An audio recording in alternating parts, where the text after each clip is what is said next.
ಚಲಿಸ್ತಾ ಇದ್ದ ಆಟೋ ಮೇಲೆ ಬೃಹತ್ ಮರ ಬಿದ್ದಿದೆ. ಈ ವೇಳೆ ಆಟೋ ಸಂಪೂರ್ಣವಾಗಿ ಜಖಮಾಗಿದೆ. ಚಾಲಕನಿಗೂ ಕೂಡ ಗಾಯಗಳಾಗಿವೆ. ಗಾಯಗೊಂಡಂತಹ ಚಾಲಕನನ್ನ ಸ್ಥಳೀಯ ಆಸ್ಪತ್ರೆಗೆ ದಾಖಲಿಸಲಾಗಿದೆ. ಸದ್ಯ ಚಿಕಿತ್ಸೆ ಪಡ್ಕೊಳ್ತಾ ಇದ್ದಾರೆ.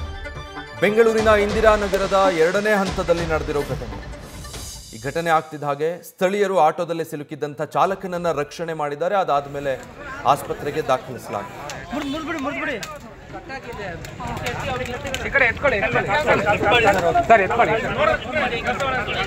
ಸರ್ ಆಂಬುಲೆನ್ಸ್ ಫೋನ್ ಮಾಡಿ ಸರ್.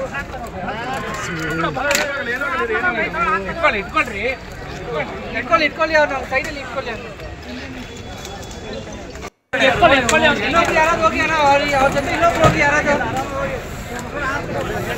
ಬೆಂಗಳೂರಿನ ಇಂದಿರಾನಗರ ಸೆಕೆಂಡ್ ಸ್ಟೇಜ್ನಲ್ಲಿ ನಡೆದಿರೋ ಘಟನೆ ಬಹಳ ಆಘಾತ ಆಗುತ್ತೆ. ಯಾಕಂದ್ರೆ ಬೆಂಗಳೂರಲ್ಲಿ ಈ ರೀತಿ ಮರ ಬಿದ್ದು ಈಗಾಗಲೇ ಸಾವು ಸಂಭವಿಸಿರುವಂತಹ ಪ್ರಕರಣಗಳು ಇನ್ನೂ ಹಸಿರಾಗೇ ಇದೆ. ಅದಕ್ಕೆ ಮುಂಚೆನೆ ಮತ್ತೊಂದು ಪ್ರಕರಣ ಆಗಿರೋದು. ಚಲಿಸ್ತಾ ಇದ್ದ ಆಟೋ ಮೇಲೆ ಬೃಹತ್ ಗಾತ್ರದ ಮರ ಬಿದ್ದಿದೆ. ನೀವು ಆ ದೃಶ್ಯದಲ್ಲಿ ನೋಡಬಹುದು. ಇಡೀ ಆಟೋ ಸಂಪೂರ್ಣವಾಗಿ ಜಖಮಾಗೋಗಿದೆ. ಆಟೋ ಚಾಲಕ ಹೊರಗೆ ಬರೋದಕ್ಕೂ ಆಗಿಲ್ಲ, ಒಳಗೆ ಸಿಕ್ಕಾಕೊಂಡಿದ್ರು. ಇದನ್ನು ಗಮನಿಸಿದ ಸ್ಥಳೀಯರು, ಅಲ್ಲಿದ್ದವರು ಕೂಡಲೇ ಆ ಮರವನ್ನು ಎಷ್ಟಾಗುತ್ತೆ ಅಷ್ಟು ಪಕ್ಕಕ್ಕೆ ಸರಿಸಿ ಆ ಚಾಲಕನನ್ನು ಆಟೋಯಿಂದ ಯಶಸ್ವಿಯಾಗಿ ಹೊರಗೆ ತಂದಿದ್ದಾರೆ. ಅದಾದಮೇಲೆ ಕೂಡಲೇ ಅವರನ್ನು ಚಿಕಿತ್ಸೆಗೆ ಅಂತ ಆಸ್ಪತ್ರೆಗೆ ದಾಖಲು ಮಾಡಲಾಗಿದೆ. ಬೆಂಗಳೂರಿನ ರಸ್ತೆಗಳಲ್ಲಿ ಹೋಗಬೇಕಾದ್ರೆ ಅಪಾಯ ಯಾವ ದಿಕ್ಕಿನಿಂದ ಯಾವ ಸ್ವರೂಪದಲ್ಲಿ ಬರುತ್ತೋ ಅನ್ನೋದೇ ಅರ್ಥ ಆಗಲ್ಲ. ಅಂಥ ಪರಿಸ್ಥಿತಿಯಲ್ಲಿ ಬೆಂಗಳೂರಲ್ಲಿ ಇವತ್ತು ಜನಸಾಮಾನ್ಯರು ವಾಹನ ಚಾಲನೆ ಮಾಡಬೇಕಾಗುತ್ತೆ.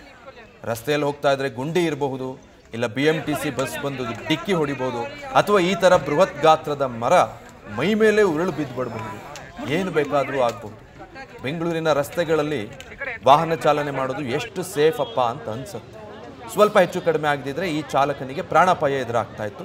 ಸದ್ಯ ಬಚಾವಾಗಿದ್ದಾರೆ. ನ್ಯೂಸ್ ಫಸ್ಟ್, ನಿರ್ಭೀತಿಯಿಂದ ನಿಮ್ಮ ಪರವಾಗಿ.